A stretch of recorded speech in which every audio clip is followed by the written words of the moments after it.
stop for just one moment. Not because something is wrong, but because something is finally right, and you haven't fully let yourself see it yet. There's a version of you that other people are still trying to figure out, a version they've been watching closely, studying, quietly reassessing. And your last move, the way you handled what you handled, the way you showed up when everything was still uncertain, that move didn't just speak for itself. It spoke for everything they once doubted about you.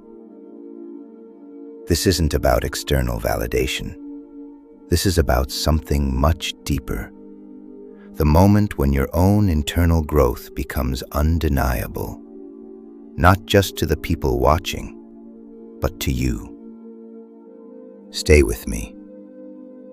Point 1. The hidden trait. There is a particular kind of person who comes through devastating circumstances and, instead of becoming harder or more closed, becomes more precise, more clear, more unshakable. Psychology has a term for this: post-traumatic growth. Not the absence of pain, not pretending the weight wasn't real, but the measurable, documented expansion of the self that happens when a person moves through suffering, not around it. And what's fascinating, what researchers like Tedeschi and Calhoun discovered in their foundational studies on resilience, is that this kind of growth doesn't happen uniformly. It happens in people who have a specific internal orientation, a willingness to sit in uncertainty, a refusal to let the narrative of the wound become the final word. Most people who go through what you went through emerge changed, yes, but changed in ways they don't choose: reactive, protective, contracted. But some, a smaller number, emerge with something different, a kind of earned stillness, a nervous system that's been through the fire so many times, it's learned to regulate what used to destabilize it. That's not luck. That's not accident. That's the result of a very specific kind of inner work, often done unconsciously during the hardest seasons of your life. And that is what people are seeing in you now. Point 2. The valley. Let's talk about the valley, not as a metaphor for defeat, but as a psychological landscape. There are periods in human life where the unconscious forces we carry, the inherited patterns, the destructive cycles, the unexamined beliefs about who we are and what we deserve, they all come to the surface simultaneously. Everything that was buried rises. Everything that was suppressed demands to be seen. Most people call this a breakdown. Some call it a dark night. Whatever language you use, the experience is the same. You're no longer able to function on autopilot. The old systems stop working.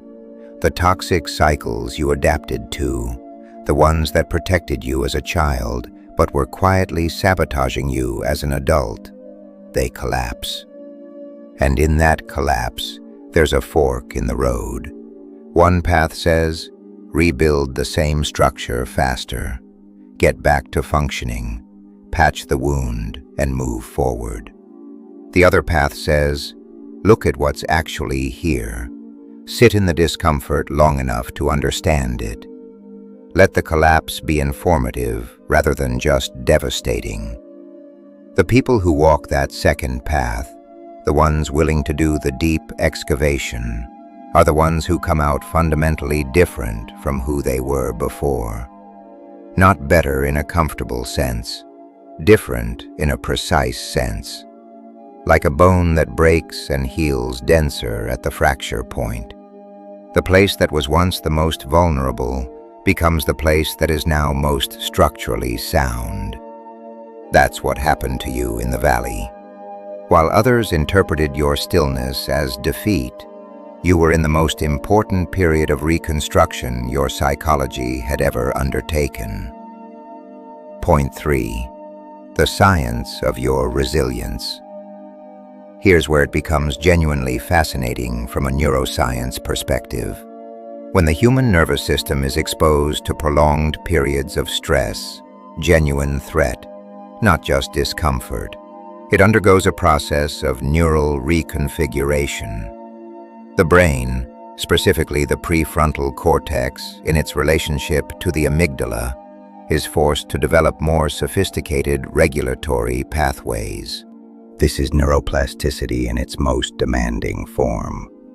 Under ordinary circumstances, people develop emotional regulation skills gradually through safe environments, secure attachment, consistent feedback. But some people are forced to develop those same skills under extreme conditions. And when that happens, when you build emotional regulation not in a laboratory of safety, but in a crucible of chaos, what you build is not fragile.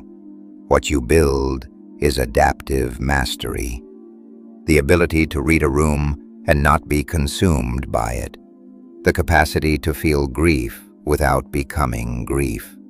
The skill of cognitive reframing, the psychological process of deliberately reconstructing the meaning of an experience, not as a coping mechanism, but as a default mode of perception.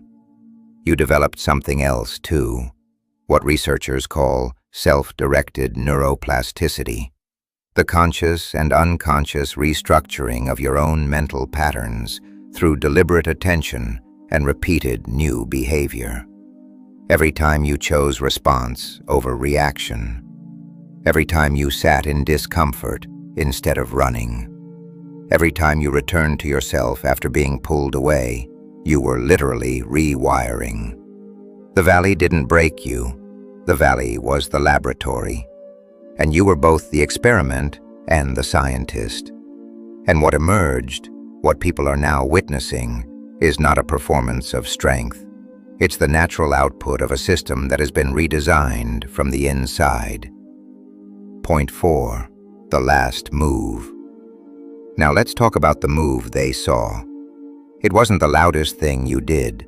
It rarely is with people like you. It was the way you didn't react when you had every reason to, or the way you moved forward without needing anyone to validate the direction, or the calm you brought into a room that should have destabilized you. Maybe it was a decision you made that required you to hold two contradictory truths simultaneously, the pain of what happened alongside the clarity of what needed to happen next. That's not simple. That is one of the most psychologically sophisticated capabilities a human being can develop.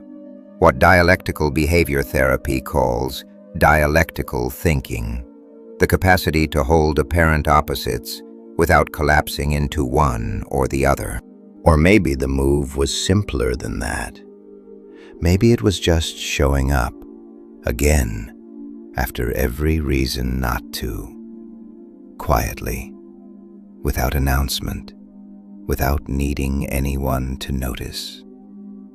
That kind of constancy, psychologists call it behavioral consistency under adversity, is one of the most powerful signals of integrated character. Not character that was always easy, character that was built. And the people watching you, they may not have the vocabulary for what they're seeing, but they feel it. They feel the difference between someone performing strength and someone who has actually become it. Your last move convinced them, not because you performed convincingly, but because, for the first time, maybe even for yourself, there was nothing to perform. It was just you, clear, grounded, unmoved. Point 5. Emotional transmutation. There's a concept I want to name precisely, because I think you need to hear it named. Emotional transmutation. Not in a mystical sense, though the metaphor holds weight. In a psychological sense, the capacity to take the raw material of painful experience and convert it, through awareness and intentional processing, into fuel for something constructive rather than destructive. Most people, when they encounter pain, have one of two responses. They either suppress, push it down, function over it, let it calcify into bitterness or numbness over time. Or they express it outward, discharge it onto the people around them, perpetuating the very cycles that hurt them.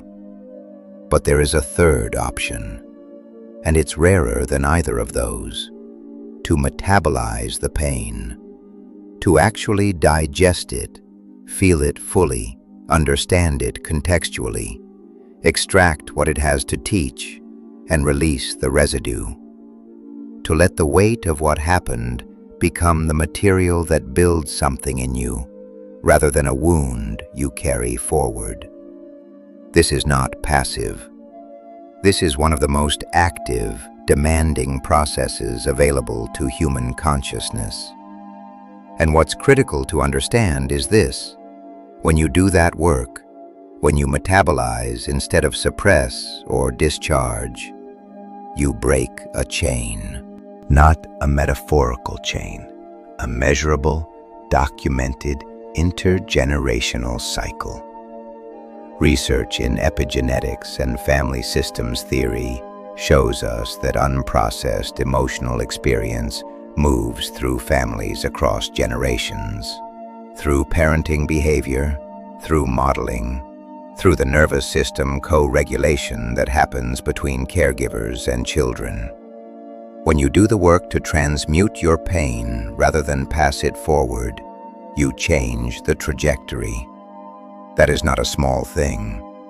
That is one of the most quietly heroic things a human being can do. Point 6. Closing empowerment. I want to close by saying something carefully, because I think precision matters here. The qualities you've developed, the regulation, the clarity, the capacity to transmute pain, these are not gifts that arrived passively. They were not given to you because you were selected. They are the product of the choices you made, often unconsciously, in the darkest and most disorienting moments of your life.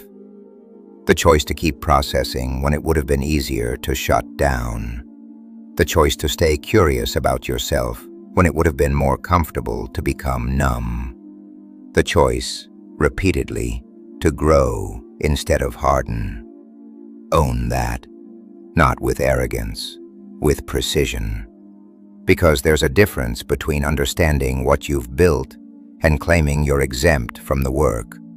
The people who sustain what you've developed are the ones who stay in relationship with the process, who continue learning their own patterns, who remain honest about where their blind spots still live, who treat self-awareness not as a destination, but as a discipline. The move they saw, that wasn't the end. That was a measurement, a checkpoint that confirmed the direction of your development. The work is ongoing. The work is the point. But today, right now, let yourself acknowledge what you've built. Let yourself see it clearly, without minimizing it. You went into a season of your life that by all external measures looked like collapse. And inside that collapse, without a map, often without support, often without even understanding what was happening to you, you found the more demanding, less traveled path through it. And you came out the other side more yourself than you were before. Not perfect, not finished, but integrated. That is what they're seeing in you. That is what convinced them. And now the question isn't whether you're capable. The question is what you choose to build next, with everything the valley gave you. The answer to that question, only you can write. If this episode resonated, take a moment before moving on. Reflection is where the real work happens. And if you know someone who is still inside their valley, pass this to them. Not as a promise of what's coming, but as evidence of what's possible. This is the inner calling. I'll see you in the next one.